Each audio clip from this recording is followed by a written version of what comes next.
Screen visible है? Thums up करके बता दीजिए। ओके, ठीक है। सो सबसे फर्स्ट आपका जो टॉपिक है, इसमें हमको बताना है कि जो योग सूत्र है उसके अकॉर्डिंग होलिस्टिक हेल्थ क्या होता है। ठीक है, अब इसमें दो टर्म्स हैं, एक तो होलिस्टिक हेल्थ। तो होलिस्टिक हेल्थ से हम क्या समझेंगे? अनीता जी। मैम समग्र स्वास्थ्य जिसको बोलते हैं ना, जो हमने अभी पढ़ा WHO के WHO के हिसाब से ना, मतलब हमारे लाइफ के जो एस्पेक्ट्स होते हैं वो सभी हेल्थी हैं, इन शॉर्ट हम ये कह सकते हैं। अब सेकंड टर्म्स आती है योग सूत्र। योग सूत्र के नाम से आप सभी परिचित हैं कि नहीं? केवल थम्स अप करके मुझे बता दें। ओके, ठीक है। योग सूत्र मतलब क्या है? महर्षि पतंजलि ने जितनी भी योग से रिलेटेड चीजें थी, नॉलेज थी, उनको स्क्रिप्ट किया फर्स्ट टाइम। उसके पहले वो कैसा था? वर्बल था कि एक से दूसरे ने सुना और आगे बढ़ा। तो महर्षि पतंजलि ने जहां पूरा उसको लिपिबद्ध किया, लिखा, वो छोटे छोटे सूत्रों में लिखा और उससे उन्होंने एक बुक बनाई जिसका नाम है पतंजलि योग सूत्र, और जिसको हम शॉर्ट में योग सूत्र कहते हैं। तो यहाँ पर हमको ये समझना है कि जो योग सूत्र है, तो योग सूत्र के अकॉर्डिंग एक होलिस्टिक हेल्थ क्या है।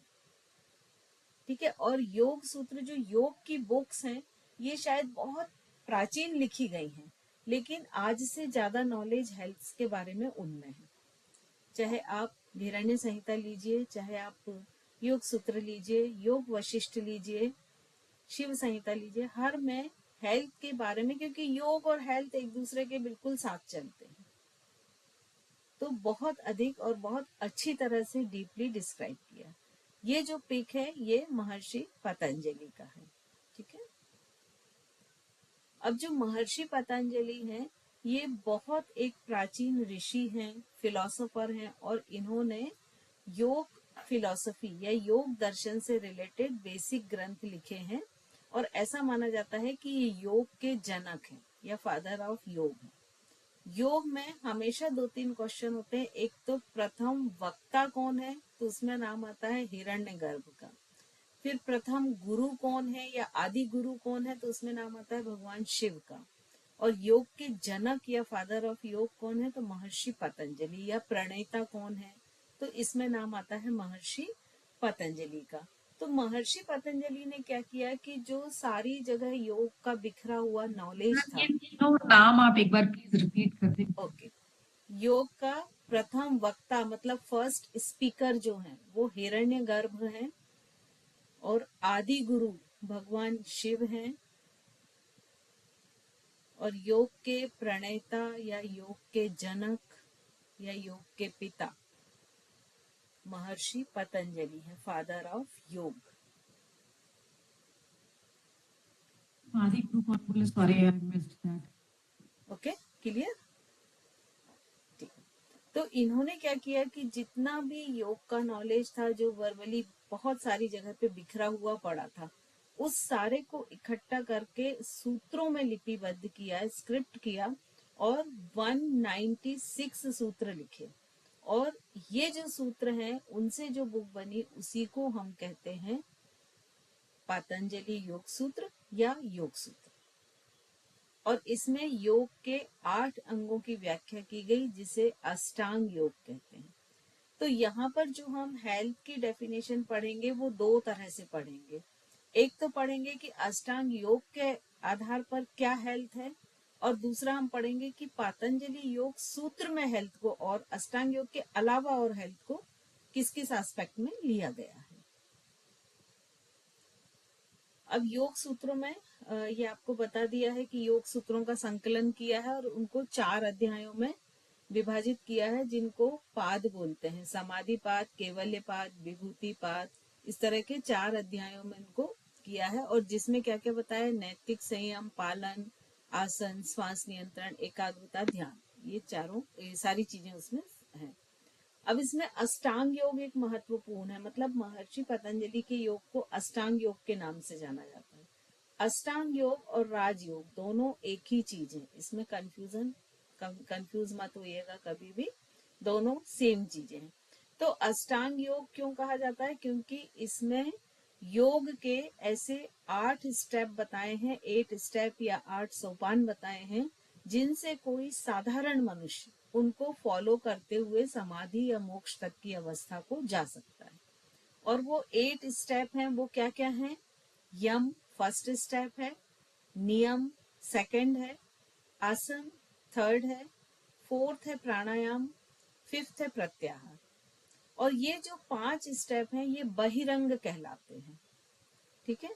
उसके बाद के जो 3 स्टेप हैं वो अंतरंग कहलाते हैं, और वो क्या क्या है? धारणा, ध्यान और समाधि, ठीक है। तो इस तरह से ये 8 हैं। अब इसमें जो यम है उसमें संयम पे जोर दिया गया है कि वो समाज में रहने के एथिक्स सिखाता है। फिर जहाँ नियम है तो उनको कैसे पालन करना चाहिए, वो सेल्फ स्टिमुलेशन के लिए है, सेल्फ प्यूरिफिकेशन के लिए है। फिर आसन है, आसन मुद्रा, ये फिजिकल वेल्थ के लिए है। फिर जो प्राणायाम है ये श्वास पर नियंत्रण रखकर मन पर हम इसमें कंट्रोल कर सकते हैं। फिर जो प्रत्याहार है उसमें हमारे जो सेंस ऑर्गन है, इंद्रियां हैं, उनको वश में करना, वो जो बाहर की तरफ डाइवर्ट है, जैसे आंख बाहर का देख रहे, कान बाहर का सुन रहे हैं, उन सबको इंटरनली अंतः जगत से जोड़ना प्रत्याहार है। फिर धारणा क्या है? किसी चीज पर एकाग्रता को केंद्रित करना। ध्यान क्या है? कि वो एकाग्रता केंद्रित हो चुकी है, अब हम कोशिश नहीं कर रहे हैं, वो हो चुकी है। और जो समाधि है वो सबसे अंतिम है, और इसमें इसको ऐसा बोलते हैं कि यहाँ पर आत्मा बिल्कुल शुद्ध हो जाती है और कॉन्शियसनेस हायर लेवल पर आ जाती है, और इसके बाद मोक्ष गामी वो साधक हो जाता है।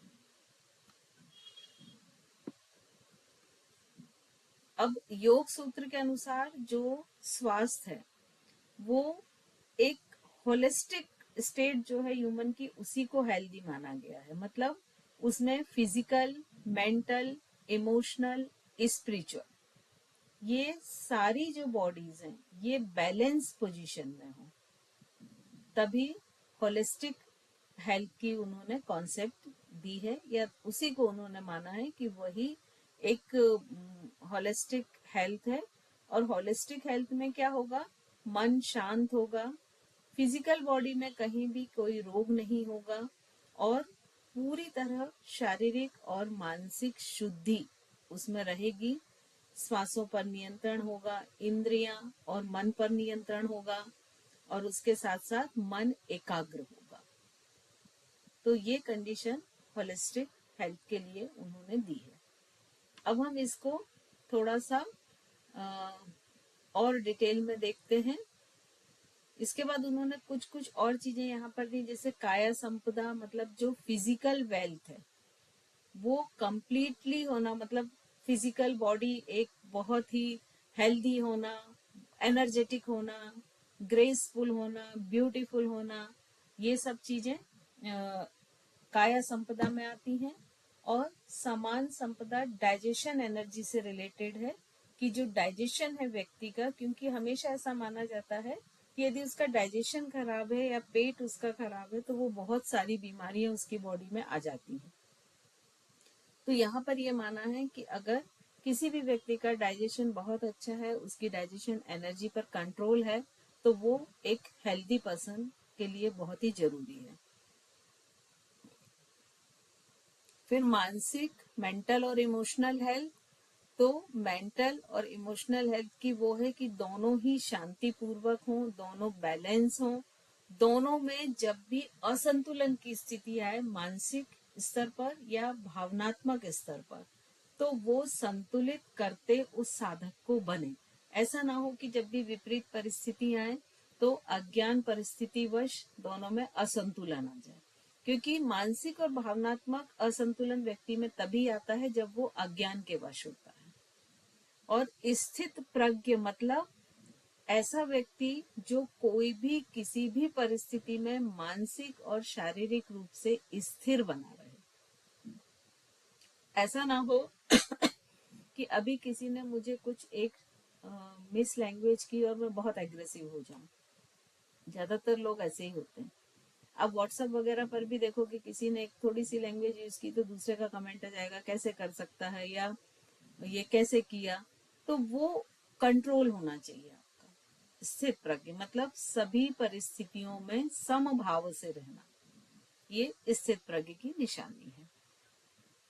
अब यहाँ पर पता नहीं आप लोग इनसे परिचित हैं क्या? पंचकोश आप लोग के सुने हुए हैं, पढ़े हुए हैं क्या?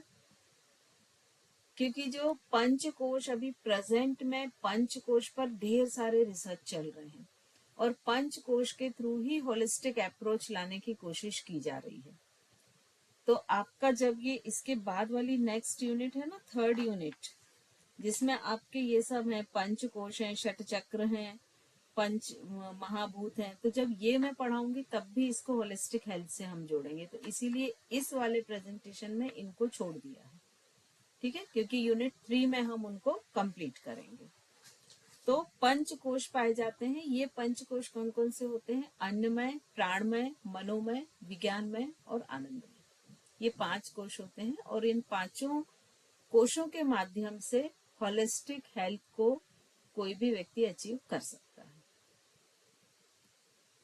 नेक्स्ट, इन्होंने 8 लिम्स ऑफ योग बताए हैं जो अभी हमने पढ़े थे, यम, नियम, आसन, प्राणायाम, प्रत्याहार, धारणा, ध्यान और समाधि। फिर आहार और आचरण संयम भी बताया है कि आहार अधिक खाने से बचे, क्योंकि इसमें आगे आहार का भी यूनिट 4 है तो उसमें हम डिटेल में लेंगे, इसलिए यहाँ पर नहीं लिया है, ठीक है। गिरण्य संहिता में किस तरह का आहार बताया वो सारा यूनिट 4 में है। अब हम आते हैं अष्टांग योग पर, ठीक है। तो अष्टांग योग में हमने पढ़ा कि फर्स्ट 5 जो हैं वो बहिरंग हैं और वो कौन कौन से हैं? यम, नियम, आसन, प्राणायाम, प्रत्याहार, और 3 अंतरंग हैं, वो हैं धारणा, ध्यान और समाधि। तो अब सबसे पहले हम लेते हैं यम को। तो यम जो होते हैं वो 5 तरह के होते हैं: सत्य, अहिंसा, अस्तेय, अपरिग्रह और ब्रह्मचर्य। इनको पंच महाव्रत भी कहा जाता है या पंच अणुव्रत भी कहा जाता है, ठीक है। तो ये अब इनको कैसे हेल्थ से जोड़ेंगे? एग्जाम्पल हम फर्स्ट लेते हैं सत्य। बताइए सुप्रिया जी, सत्य को हेल्थ से कैसे जोड़ेंगे आप? I think कि being true to yourself, understanding yourself, मतलब शायद अपनी प्रकृति को समझना और नहीं, उस ये अलाइन करना। स्पिरिचुअल वाली बात हो गई है, तो है ना। अभी हम साधारण हेल्थ में ले रहे हैं। तो देखिए, एक बिल्कुल अभी मैंने कुछ दिन पहले भी आपको ये एग्जाम्पल दिया था, आपको या सेकेंड ईयर वालों को, मुझे ध्यान नहीं है, कि यदि जो चीज जैसी है आप वैसी ही उसको आपको बतानी हो, तो आपको कभी भी कोई नींद से भी उठाए या किसी भी पल पूछे, विदाउट स्ट्रेस आप उसको एज इट इज बता दोगे, है ना? थोड़े से दिन पहले ही मैंने एग्जाम्पल दिया था आप लोगों को। और यदि मान लीजिए उसमें आपने थोड़े भी कोई चेंजेस कर दिए हैं, कि आपने थोड़ा सा कम ज्यादा बताया है कुछ भी, तो आपके मन में एक स्ट्रेस आ जाएगा कि कोई पूछे तो मुझे ये बताना है। अब इसको याद रखना मतलब आप एक स्ट्रेस की शुरुआत हो गई। अब आप 24 आवर में देखिए ऐसे कितने स्ट्रेस लेके रखते हैं, एक दिन काउंट करिएगा, ठीक है।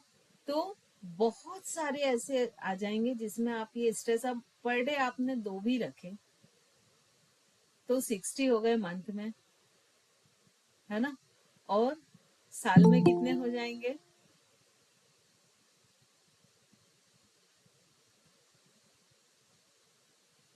700-800 साल में हो गए। एक टेंटेटिव हम लेते हैं। अब मान लीजिए आप 30 के हैं तो उसको इंटू 3 कर दीजिए। ये तो हम एक बहुत छोटा सा एग्जाम्पल ले रहे हैं। तो मतलब आप 2-2,500 जो स्ट्रेस है वो भी पाल के बैठे हुए हैं।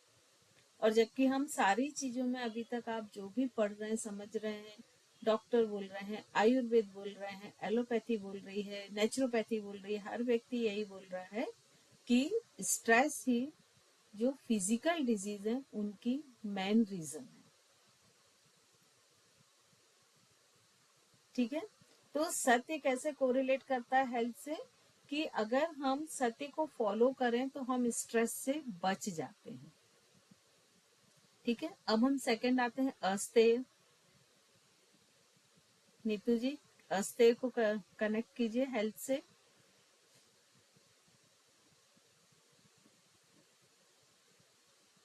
अस्तेय का मतलब क्या होता है, पहले तो ये बताइए। झूठ होता है मैम। नहीं, वो तो सत्य के हो जाता है कि झूठ नहीं। अस्तेय मतलब होता है कि किसी भी, इसको हम सिंपल लैंग्वेज में बोल सकते हैं कि चोरी ना करना। मतलब चोर। किसी की भी कोई चीज है तो उससे पूछे बिना न लेना अस्तेय है। ठीक है, अब ये हेल्थ से कैसे कोरिलेट करेगा? मैम इसमें भी मन पे स्ट्रेस ही आएगा, हम बिना पूछे किसी की चीज लेंगे तो। इसमें गिल्ट आएगा, हाँ है ना। और गिल्ट क्या है? टाइप्स ऑफ नेगेटिव थॉट्स, जी। राइट है। तो जब बहुत सारा गिल्ट आपके ऊपर आता जाएगा तो वो भी आपको क्या करेगा? बीमार करेगा। ठीक है, अब हम आते हैं ब्रह्मचर्य। ब्रह्मचर्य के यहाँ दो मीनिंग है। अब कोई पूछने बचा नहीं है, तीन ही लोग हैं आप लोग, इसलिए मैं बता देती हूँ। तो ब्रह्मचर्य के यहाँ दो मीनिंग है ना। एक तो हो गया कि ब्रह्मा में चर्या करना। ब्रह्मा में चर्या करना, विचरण करना, मतलब क्या है कि पूरे 24 घंटे भगवान के ही ध्यान में रहना, ब्रह्मचर्य हो गया। और सेकंड क्या हो गया कि आपकी अपनी जो जेनेटिकल ऑर्गन्स हैं उन पर कंट्रोल रखना। नीतू जी अनम्यूट कर लें अपने आप को। Sorry ma'am. कोई बात नहीं, ठीक है। तो ये भी ब्रह्मचर्य हो गया। तो अब देखिए, जैसे अभी करंट में आप देखें तो अपनी सेक्सुअलिटी को कंट्रोल ना करने के कारण कितने सारे क्राइम्स होते हैं।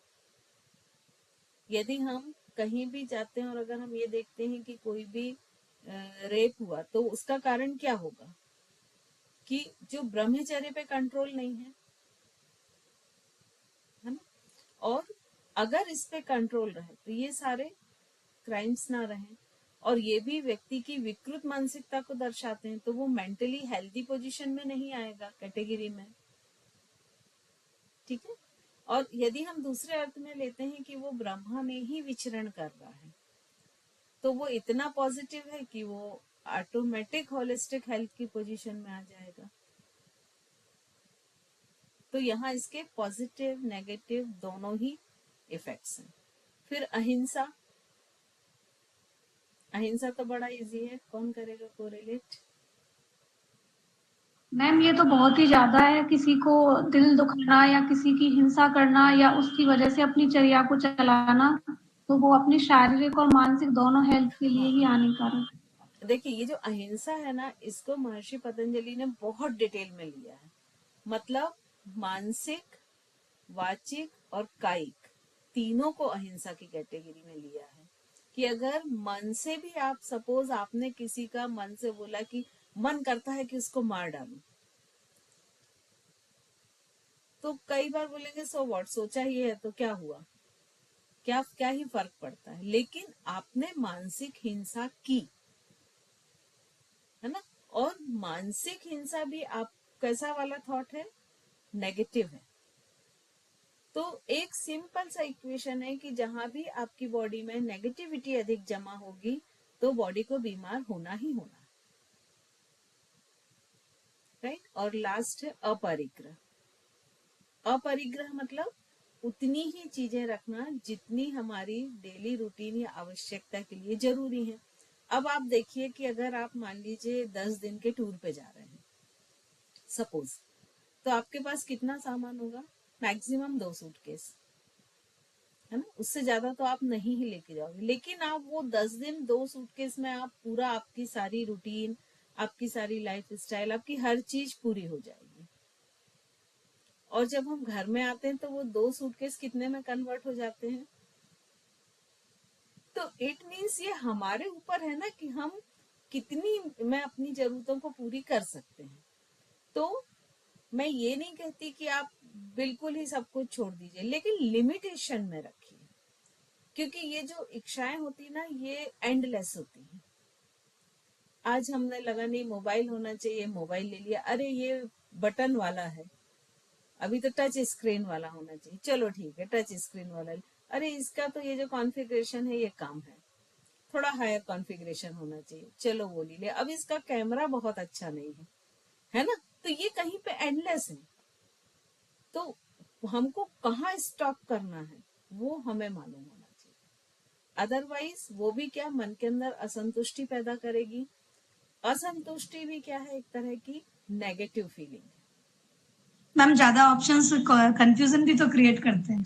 बिल्कुल वो भी है, और उतना आपका रिक्वायरमेंट बढ़ती जाती है ना, डिमांड, आपको अपने आप को कहीं ना कहीं रोकना ही पड़ेगा। अदरवाइज आज जो जितनी भी लग्जरियस चीजें हैं, सपोज कार है, अरे कार होना चाहिए, चलो ऑल्टो ले ली, अरे नहीं नहीं इसमें वो मजा नहीं आता है। ये होता ना, आप जैसे जैसे एक के बाद एक, तो आपको कहीं ना कहीं अपने आप को रोकना ही पड़ेगा, और यदि आप नहीं रोक पाते हो तो वो भी एक मानसिक बीमारी की वजह हो जाती है। तो इस तरह से ये जो यम है, ये पांचों इसके जो महाव्रत हैं, ये कहीं ना कहीं होलिस्टिक हेल्थ को से रिलेट होते हैं। अब इसके बाद हम आते हैं मैंने एक नियम। स्टेटस पढ़ा था किसी का कि आजकल की बेसिक नीड्स क्या है, तो बटर वाली रोटी, ब्रांडेड कपड़ा और लग्जूरियस मकान। तो जो रोटी कपड़ा और मकान था तो है तो वही, बट तो उसके पैरामीटर्स चेंज हो गए। चेंज हो गए हैं। तो अब हम आते हैं नियम पर। ठीक है, नियम क्या है, हमारी इंटरनल प्यूरिफिकेशन है। ठीक है, और इसमें क्या आता है, शौच, स्वाध्याय, तप, ईश्वर प्रणिधान, और एक चीज में क्या बोल रही हूँ, हम संतोष। संतोष। ठीक है, ये 5 चीजें इसमें आती हैं। तो ये जो 5 चीजें हैं, तो अब इसमें देखिए ये सब हमारे इंटरनल, हमारे खुद के प्यूरिफिकेशन की है। जैसे शौच है, तो शौच हमारी बाहर की शुद्धि, तो जैसे हम नहाते हैं तो वो हमारी शरीर की शुद्धि है। हमने जैसे ब्रश किया तो हमारे दांतों की शुद्धि है। मान लीजिए हमने कान साफ किए तो वो कान की शुद्धि है। तो ये सारी बाह्य शुद्धियां तो हैं, लेकिन शौच में आंतरिक शुद्धि को भी लिया गया है, कि ऐसा नहीं हमने सिर्फ बाहर बाहर से अपने आप को पूरा क्लीन कर लिया और अंदर से हम वैसे ही मैले कुचले हैं। तो यहाँ जो शौच को है वो बाह्य और आंतरिक दोनों तरह की शुद्धि के लिए लिया है। तो दोनों तरह की शुद्धि मतलब, यदि आज हम क्या कर रहे हैं, माइंड डिटॉक्स और बॉडी डिटॉक्स पे ही तो बात कर रहे हैं, और अगर हम दोनों ही डिटॉक्स कर लेते, शुद्धि मतलब डिटॉक्स करना, तो हम होलिस्टिक हेल्थ की तरफ चले जाएंगे। फिर स्वाध्याय, ऐसा पहले बोलते थे कि जैसा आप पढ़ते हैं, जैसे लोगों के साथ रहते हैं, वो आपको रिप्रेजेंट करते हैं, है ना। आप वैसा ही लिटरेचर पढ़ोगे, वैसे ही पसंद करोगे जैसे आप होगे। अच्छा पढ़ोगे, थॉट्स आपके ऑटोमेटिक अच्छे आएंगे। वहीं आप नेगेटिव पढ़ोगे, आपके थॉट्स नेगेटिव आएंगे। तो इस तरह से ये भी कोरिलेट करता है। फिर ईश्वर प्रणिधान, ये सबसे अच्छा पॉइंट है। आज की पूरी दुनिया जिस भाग में दौड़ रही ना, कि मैंने ये किया, मैंने वो किया, मैं ये कर दूंगा, और यहाँ पे क्या कर रहे हैं हम, कि मैं तो कुछ हुई नहीं, जो जैसा कुछ है ईश्वर ने किया है, और वो हो गया तो उसी के कारण हो गया, मैं तो सिर्फ मीडियम हूँ। तो जिस दिन ये भाव आ जाएगा, तो उस दिन ये जो ईगो, जो सारी चीजों की वजह होती है, वो खत्म हो जाएगी। तब मतलब अपने शरीर को हर परिस्थिति में रहने के लिए सुटेबल बनाना। यदि आपकी बॉडी, आपका इम्यून सिस्टम बहुत अच्छा है, आपकी बॉडी सर्दी गर्मी ठंडी सबको अच्छे से झेल लेती है, तो आप बहुत सारी बीमारियों से बच जाएंगे। संतोष, संतोष का तो अभी हमने डिजायर का देखा ही था अपरिग्रह में, कि जो जितना जैसा है उसी में यदि हम संतोष कर लेते हैं, तो हम दुनिया के सबसे सुखी प्राणी हैं। तो इस तरह से ये नियम भी कोरिलेट करता है। फिर आसन, आसन तो सभी को मालूम है कि फिजिकल फिटनेस के लिए आसन बहुत जरूरी है। और आसन को 3rd नंबर पे क्यों रखा गया, मन को 4th पे रखा गया, क्योंकि जब तक शरीर स्थिर नहीं होगा तब तक आप मन को स्थिर नहीं कर सकते। सपोज आप जाप करने बैठते हैं और आपका शरीर स्थिर नहीं होता है, तो आपकी जाप करना भी व्यर्थ है, क्योंकि जितनी बार बॉडी हिलेगी उतनी बार आपका मन भी हिल जाएगा अंदर से। तो इसीलिए पहले आसन को बोला गया है कि आसन मतलब आपके बैठने का आधार, बैठने की प्रक्रिया, और उसमें फिर फाइनली रुक जाना उस बैठने की पोजीशन में। स्थिर सुखम आसनम मतलब शरीर की कोई भी ऐसी स्थिति, ऐसा पोस्चर जिस पोस्चर में आप स्थिरता पूर्वक सुख पूर्वक रुक सकें, वो आसन है। तो आसन से क्या होगा, हमारे पूरे मसल्स उससे फ्लेक्सिबल होंगे, स्पाइन फ्लेक्सिबल रहेगी, नर्व्स फ्लेक्सिबल रहेंगी, ब्लड कैपिलरीज फ्लेक्सिबल रहेंगी। बॉडी जितनी फ्लेक्सिबल और स्ट्रेंथफुल रहेगी उतनी हेल्दी रहेगी। ये अभी हम पढ़ चुके हैं स्थिर सुखम आसनम। अब हम आते हैं प्राणायाम पर। तो प्राणायाम सभी को मालूम है कि ब्रीदिंग पर रिलेटेड होता है, इनहेल एक्सेल पर फोकस करते हैं। तो आज के जो न्यूरो डॉक्टर्स होते हैं, न्यूरोलॉजिस्ट होते हैं, वो स्पष्ट रूप से कहते हैं कि यदि आप ब्रीदिंग की टेक्निक को सही कर लें तो आप ऑटोमेटिक स्वस्थ हो जाएंगे। तो यहाँ पर प्राणायाम पे हम क्या करते हैं, पूरी हमारा जो कंसंट्रेशन होता है वो ब्रीदिंग पर होता है, और ब्रीदिंग एक्सरसाइज हम करते हैं। और ब्रीदिंग एक्सरसाइज करने से ऑटोमेटिक क्या होता है, मन पर कंट्रोल होता है, मन की चंचलता शांत होती है।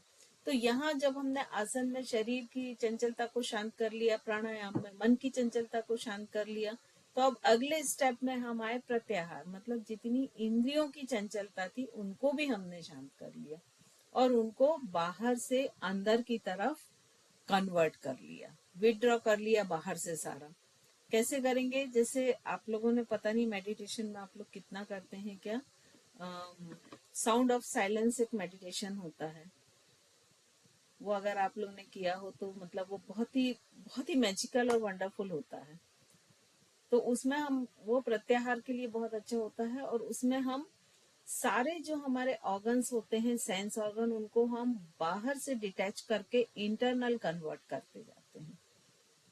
मैम ठीक है। इसमें जब भी मेडिटेशन होता है तो मतलब नींद आ जाती है तो हाँ, क्योंकि मेडिटेशन हम क्यों करते कि बिठा दिया बस करते जाओ या कोई गाइड कर रहा है, मेडिटेशन ऐसा होता नहीं है एक्चुअली।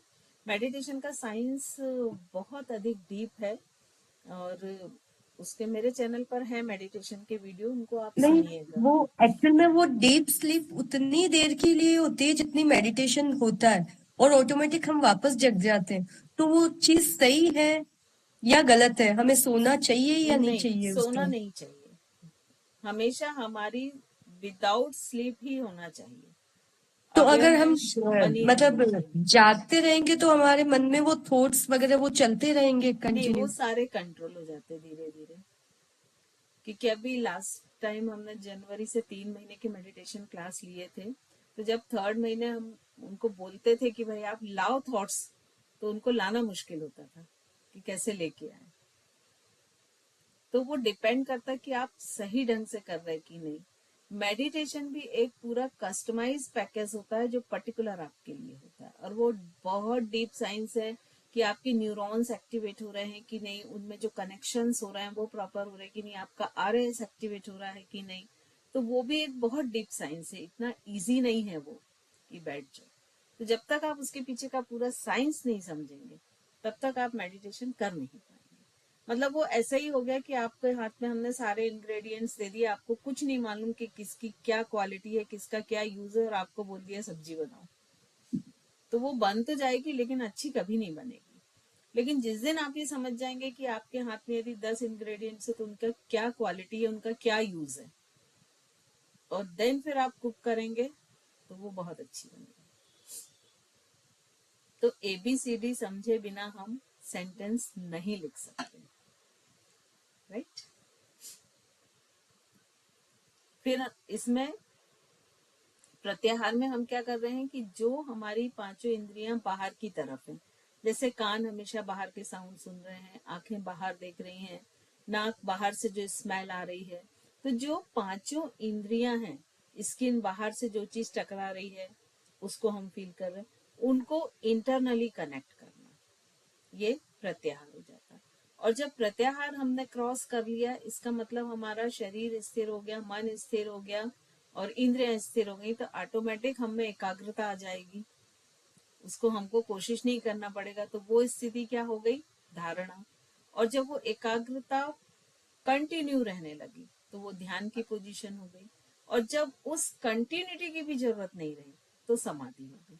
इसको हम एक बहुत सिंपल लैंग्वेज में समझना चाहें तो ऐसे समझ सकते हैं कि जैसे आप मान लीजिए 4 व्हीलर का हम एग्जाम्पल लेते हैं कि सीखना शुरू करते हैं, ठीक है। तो जब आप शुरू में सीखना शुरू करते हैं ना, तो आप गियर भी बदलते हैं तो उसकी साइड पहले देखेंगे, गियर की साइड, है ना। या कोई सामने आ गया तो आपको अलर्ट करना पड़ेगा, अरे कोई सामने आया, ब्रेक दबाना है, ठीक है। अब वो जब आप कंटिन्यूशन में 6 महीने तक आप चलाते रहते हैं, तब आप क्या करेंगे कि नहीं कोई बात भी कर रहा है तो बात, तब कोई सामने आए तो आपके पैर के रिफ्लेक्स एक्शन क्रिएट हो जाएंगे। तब आपको वो माइंड में थॉट नहीं लाना पड़ेगा कि ब्रेक लगाना, ऑटोमेटिक आपका पैर जो है वो ब्रेक पे जाएगा। और अगर 1 साल बाद देखें तो आपको उस रिफ्लेक्स एक्शन की भी जरूरत नहीं रहेगी और ऑटोमेटिक आपकी बॉडी उसी रेंडमली या उसी मोमेंटो में चलती जाएगी। तो इसको हम समझ सकते हैं कि जो हम सीख रहे थे वो धारणा थी, जो हमने 6 महीने बाद किया वो ध्यान हो गया, और लास्ट हम जो स्टेज पे पहुंचे वो समाधि हो गई। तो इस तरह से ये पूरे 8 अंग हैं जो कि हेल्थ से रिलेटेड हैं, और होलिस्टिक हेल्थ इनके अकॉर्डिंग भी अचीव की जा सकती है यदि हम इनको पांचों को, यमों को, पांचों नियम को यदि हम सिर्फ इनको ही फॉलो कर लें तो हमारी मेंटल हेल्थ हम अचीव कर लेंगे। फिर फिजिकल हेल्थ के लिए हम आसन पर आए। देखिए महर्षि पतंजलि ने ये नहीं बोला कि डायरेक्ट आप आसन करने लगो। महर्षि पतंजलि ने पहले बोला कि आप इंटरनल और एक्सटर्नल दोनों तरफ से बिल्कुल साफ हो जाओ, विशुद्ध हो जाओ, उसके बाद शरीर पर आओ, फिर सांसों पर आओ, फिर मन की चंचलता को समाप्त करो, फिर अपने जो सेंस ऑर्गन्स हैं उनसे विड्रॉ करो। तो एक एक स्टेप करके इन्होंने बहुत खूबसूरती से एक साधारण व्यक्ति को मोक्ष मार्ग तक का रास्ता जो है वो दिखाया, ठीक है। तो ये अष्टांग योग का हो गया, और कल हम इसमें जो और पतंजलि योग सूत्र में और भी जो अंतराय वगैरह दिए गए हैं हेल्थ से रिलेटेड उनके बारे में पढ़ेंगे। तो उसमें जो पतंजलि ने आदि व्याधि के बारे में बहुत अच्छा बताया है, और महर्षि पतंजलि के योग सूत्र से भी अच्छा योग वशिष्ठ में बताया है आदि व्याधि को। तो यहाँ से हम कोशिश करेंगे कि एक तो हम महर्षि पतंजलि के योग सूत्र के अकॉर्डिंग आदि व्याधि को समझें, और दूसरा आज के साइंस के हिसाब से समझें। तो दोनों को कंबाइन करते हुए समझेंगे। आदि व्याधि शब्द से सभी परिचित हैं? थम्स अप करके बताएं यदि नहीं है, तो फिर कल पे पहले इसको डिटेल बता दूंगी। फिर नहीं है, ठीक है, कल हम इसको पहले थोड़ा डिटेल में ले लेंगे। अभी ये अष्टांग योग यहाँ पर समाप्त होता है। तो इससे रिलेटेड कोई क्वेश्चन हो तो हैंड रेज कर लें।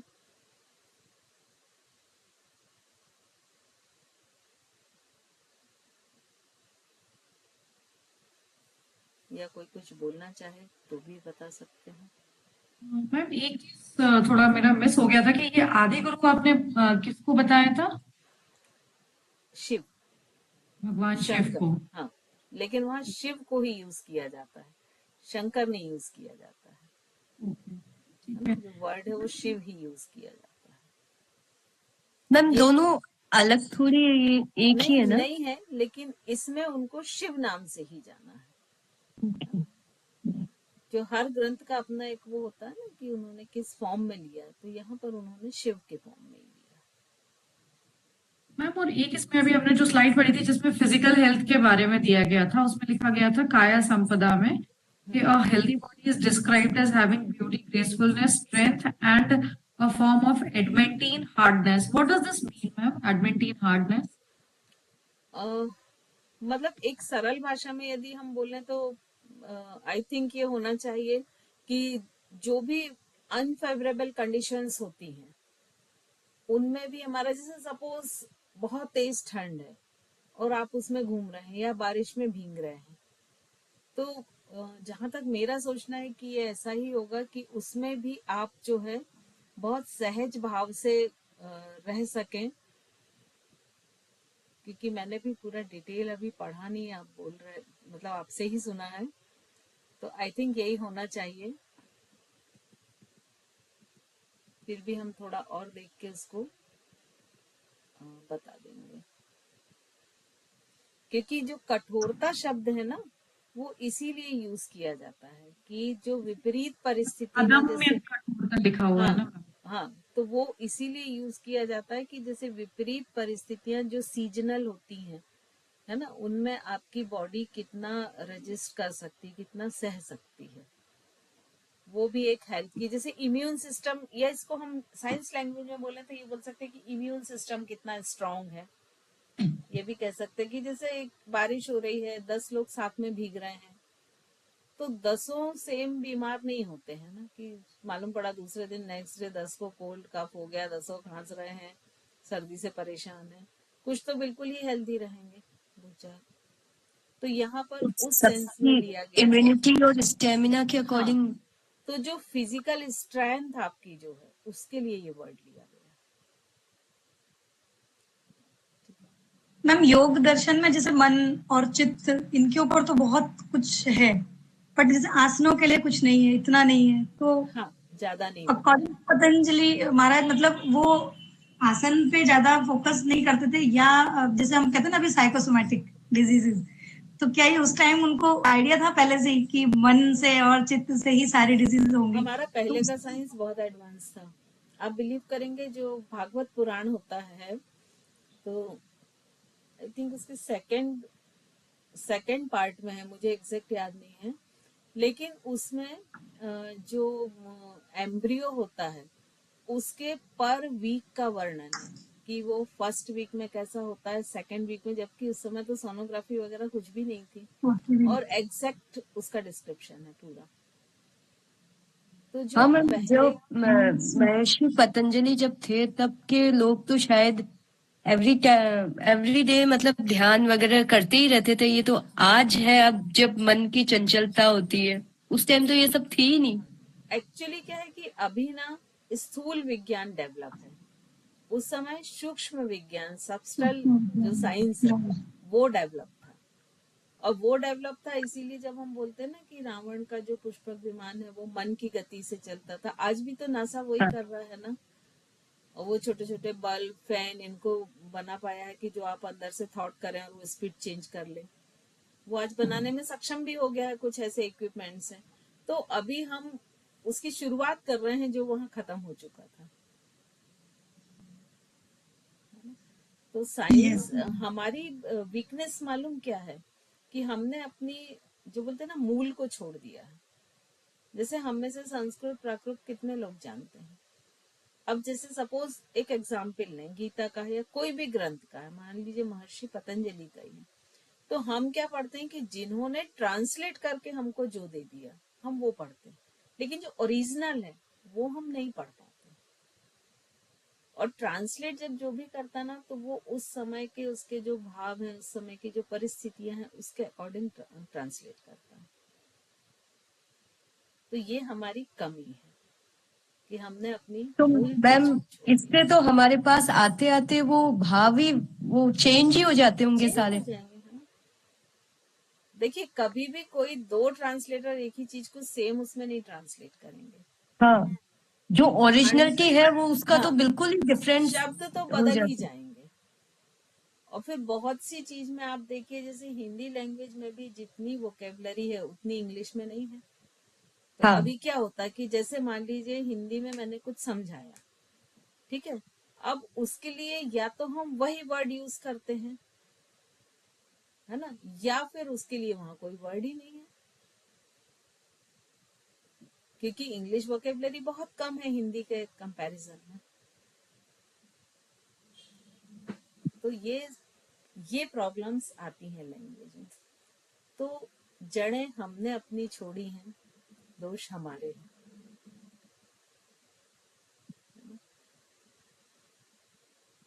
चलिए, और किसी का है कोई क्वेश्चन?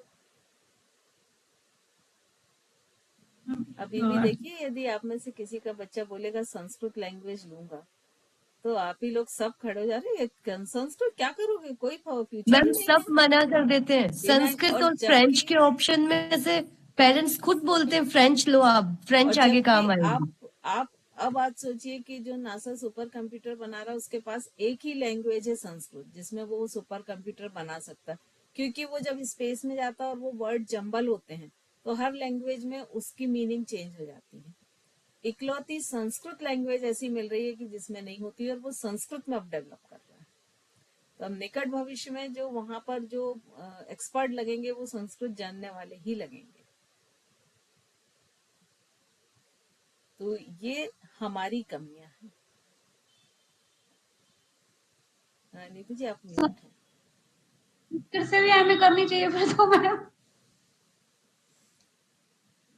तो अब यहाँ पर हमको ही थोड़ी मेहनत करनी पड़ेगी, अपने सोचने की जो दिशाएं हैं वो बदलनी पड़ेंगी, है ना? तो वो सारी चीजें हमको करनी पड़ेंगी। और आपको मालूम है, जो संस्कृत लैंग्वेज बच्चा बोलता ना, छोटा बच्चा, तो उसका ब्रेन का डेवलपमेंट सबसे अच्छा होता है। ब्रेन डेवलपमेंट पहले कैसे मानते थे कि जिसके न्यूरॉन्स ज्यादा हैं उसका डेवलप अधिक हुआ, जिसके न्यूरॉन्स कम है। अब आज जो न्यूरोलॉजिस्ट हैं, डॉक्टर्स, वो ये कॉन्सेप्ट खत्म कर दिए हैं। जैसे बोलते हैं ना, कोई व्यक्ति में बुद्धि कम है तो उसका ब्रेन कम डेवलप हुआ है, ऐसा नहीं है। ब्रेन सबका सेम डेवलप होता है, उसके जो कनेक्शंस डेवलप होते हैं वो कम है। तो आज के बच्चों को, जैसे जब हम, कोई मदर बोलती है ना कि नहीं मुझे तो बहुत इंटेलेक्चुअल बनाना है या बहुत ऐसा बनाना है कि जो बुद्धिजीवी वर्ग जिसको हम बोलते हैं, तो हमेशा जो थर्ड ट्राइमेस्टर होता है वो सिर्फ उसी के लिए होता है। और उसमें हम उनको ढेर सारे पजल सॉल्व कराते हैं, नई लैंग्वेज सीखने को बोलते हैं, जिससे नई चीजें मदर ब्रेन में नए कनेक्शन डेवलप करेगी तो वो बेबी के ब्रेन में भी कनेक्शन डेवलप करेगी। और आज जो हम बोलते हैं कि चीन जापान इतना आगे है, वहां पे आपको मालूम है कि सेकंड ट्राइमेस्टर से प्रेग्नेंट लेडीज की क्लासेस चलती हैं प्रॉपर, की जिससे बेबी का ब्रेन जो है वो प्रॉपर कनेक्शंस डेवलप हो। हम ही इतने उसमें ले लेते कि हाँ हमने तो गर्भ संस्कार कराया, क्या कराया, 1 महीने में 1 घंटे के लिए एक मंत्र पढ़ लिया, हो गया गर्भ संस्कार। ये नहीं होता है गर्भ संस्कार, ये सिर्फ मन की खाना पूर्ति है। तो ये बहुत सारी चीजें हमें देखनी पड़ेंगी। और चूंकि मैं इसलिए ये सारी चीज बोलती हूँ कि मान लीजिए आपके बच्चे बड़े भी हो गए, लेकिन कल ऐसा भी होगा कि आपके बच्चों के भी बच्चे होंगे, तो अगर ये अवेयरनेस उनके साथ भी काम आ गई तो एटलीस्ट हम किसी को तो अवेयर कर पाएंगे। या हमारे आसपास रिलेटेड होते, जैसे भाभी हैं, छोटे कोई हैं हमसे रिलेशन में, तो वहां सब जगह फिर ये काम आता है आपका। मैम आज के उसमें सुनना कौन चाहता है संस्कृत वगैरह, अगर किसी को कहो भी, मैंने खुद ने संस्कृत से ही किया हुआ है बीए में, तो इसको कौन पसंद करता है? कोई पसंद ही नहीं करता है। दिक्कत यही है ना कि हम दूसरे को बदलना चाहते हैं, हमें सिर्फ हम्म, अपने को बदलना, हमें दूसरे को नहीं बदलना है। हम सिर्फ अपने को बदलें, अपने में चेंज करें बस। अगर मान मैम लीजिए 100 हमारी व्यक्ति ये हमारी तो चेंज सारी करें। बुक्स जिनवानी आज भी संस्कृत में ही लिखी हुई है। हाँ लिखी है, लेकिन आपने उसको बहुत सुन सुन के रट लिया है, बस आपको मीनिंग कुछ नहीं मालूम है उसका, हाँ, कुछ भी नहीं पता। कुछ भी अभी नहीं मालूम है। भक्तांबर स्त्रोत हम लोग डेली पढ़ते हैं, लेकिन मुझे एक भी शब्द का मतलब नहीं पता कि उसका वही मतलब चीज है ना। होता क्या। और फिर हम कितनी बार कोशिश करते, जैसे भक्तांबर, हमारे पास में एक बहुत संजीवनी है कहना चाहिए। जैसे आप लोग ने नेमी चंद जी का नाम सुना होगा, सभी ने, जैन है, तो वो हमेशा एक शब्द बोलते थे कि जो नमोकार मंत्र है, तो ऐसा मान लीजिए कि हर जैनी के घर में एक पारस पत्थर है और वो उस पर हाँ, अपनी अपनी चटनी पीस रहा है, जिससे वो सोना बना सकते हैं। उसका काम क्या ले रहा है कि चटनी पीस रहा है। तो हम कितना डेप्थ में जाते हैं, आप बताइए। नमोकार मंत्र हम रोज रोज पढ़ते हैं, किसको मालूम है कि उसकी एनाटॉमी क्या है, उसकी फिजियोलॉजी क्या है, उसका तंत्र विज्ञान क्या है, उसका मंत्र विज्ञान क्या है, उसका बीज विज्ञान क्या है, किसको मालूम है? और जब तक आप इन सब डेप्थ में नहीं जाएंगे तब तक फिर वही है कि 10 इंग्रेडिएंट्स लेके किचन में चले गए और कुक कर लिया, है ना। तो थोड़ी सी मेहनत करनी पड़ेगी हमें। हमको सिर्फ हमारा ऑप्शन ये नहीं होना चाहिए कि हमको डिग्रियां लेना है। एक्चुअली ये डिग्री तो शायद इस एज में अब आप लोग सब सेटल्ड हैं कि कहीं भी शायद इसका यूज भी नहीं होगा, लेकिन जो आप नॉलेज गेन करेंगे उसका आप बहुत सारा यूज कर सकते हैं। और मैं तो हमेशा इस पक्ष में रहती कि यदि खुद पे मुझ पे ही बस हो जाए तो भी बहुत है। जैसे सपोज आज मैं अगर बोलूँ ना कि नेगेटिव नहीं सोचना चाहिए, तो हर व्यक्ति बोलेगा हाँ मैं तो पॉजिटिव हूँ, मैं तो मुझे मालूम है। कोई है ऐसा जिसको नहीं मालूम? सब बोलेंगे नहीं मुझे मालूम है। लेकिन यदि सपोज बच्चा 4 घंटे लेट हो गया, क्या हो गया यार, आजकल किडनैपिंग बहुत होती है, गाड़ी तो नहीं खराब हो गई, ऐसा तो नहीं कहीं और चला गया, कितने सारे थॉट्स आते बताइए। और अगर 10 थॉट आते तो उसमें से 8 नेगेटिव होते हैं, जबकि वो आपका अपना बेटा है ना। तो हमको अपने आप में अगर हम चेंज कर पाए ना, तो हम अपने में चेंज करेंगे तो ऑटोमेटिक हमारी फैमिली में चेंज होगा, ऑटोमेटिक होगा। और फैमिली नेगेटिव में चेंज होगा थॉट तो बहुत ज्यादा ऑटोमेटिक दूसरों में होगा। है। जैसे मेरा बेटा है, वो अभी क्लैट की तैयारी कर रहा है, उसका एग्जाम है। तो अब मुझे ऐसा डर, मुझे, मैं खुद बता रही हूँ अपनी कमी, कि इतनी गंदी आदत है हमारी कि मैं खुद ये बाहर जाएगा, भगवान ये बिगड़ नहीं जाए, बुरी संगत में नहीं पड़ जाए, दिन यही भर होता मेरे है दिमाग ना, में नेगेटिव यही चलते, रहता है। जबकि क्योंकि हमारी जो डिजायर रहती है ना, हम जो भगवान से मांगते हैं वो भी हम नेगेटिव में मांगते हैं। और जबकि मैम अभी तक वो बिल्कुल एकदम कुछ भी बहुत अच्छा है, कुछ भी गलत नहीं है, खाने में पीने में सब, फिर भी मेरे अंदर ये नेगेटिव आता रहता है कि मैं बाहर और भेजूंगी आपको कहीं। एक एग्जाम्पल मैं दूं, मैं जब एमए कर रही थी योग से, तो हमारी जो टीचर थी, मतलब अभी भी हैं वो, तो उस समय जो टीचर थी उनका बेटा 5th क्लास में था। तो वो जब 5th से 6th क्लास में गया तो उन्होंने उसकी कोचिंग वोचिंग लगवा दी। तो वो क्या होता था, आता था घर में 1 घंटे रुकता था और कोचिंग चला जाता था। तो उनके मन में बार बार ये ठीक से खाना नहीं खाता, ये बीमार पड़ेगा। और ये थॉट जैसे जैसे जनरेट होता गया, आप बिलीव नहीं करेंगे, मुश्किल से 6-8 महीने में उनके बेटे को कुछ भी वो खाता था तो ये तो वॉमिट हो जाती थी या लूज मोशन हो जाता था। और मैं जबलपुर में, वो भी जबलपुर में थी, तो उन्होंने पूरे जबलपुर के बच्चों के डॉक्टर को, नागपुर के बच्चों के डॉक्टर को, सबको दिखा लिया, सारे टेस्ट नॉर्मल आ रहे हैं, लेकिन ये कंटिन्यूशन है कि वो खाना खा रहा है या वो लूज मोशन हो जाता है या वॉमिट हो जाता है। फिर हमारे एक सीनियर प्रोफेसर हैं, तो उनको वो डिस्कस कर रही होंगी कि ऐसा ऐसा हो रहा है, समझ नहीं आ रहा है क्या कहूँ। तो उन्होंने सिर्फ एक शब्द बोले, अपने अंदर खोजो, कहीं ऐसा तो नहीं कि तुम ही उसकी वजह हो। और उनको तुरंत क्लिक हुआ कि मैं पूरे समय यही सोचती रहती कि ये अच्छे से खाता पीता नहीं है, बीमार पड़ेगा। और जैसे ही उस थॉट को चेंज किया, मुश्किल से 2-3 महीने में वो हेल्दी हो गया, बिना किसी मेडिसिन के, बिना किसी चीज के। क्योंकि माँ और बच्चे की जो कनेक्टिविटी होती है वो बहुत स्ट्रांग होती है। बहुत जल्दी माँ के थॉट्स के जो है ना, वो बच्चे को इफेक्टेड करते हैं। तो ये सारी चीजें हमें देखना चाहिए, समझना चाहिए। इसी को आजकल मैनिफेस्टेशन कहने लगे हैं शायद ना, कि what you think you become. Law of attraction है, मैनिफेस्टेशन है, बहुत सारी चीजें हैं। तो इसको आप लोग देखिए। आई वो आप थिंक लोग डिस्कस कर रहे थे, मेरी कजन ने डिलीवर किया है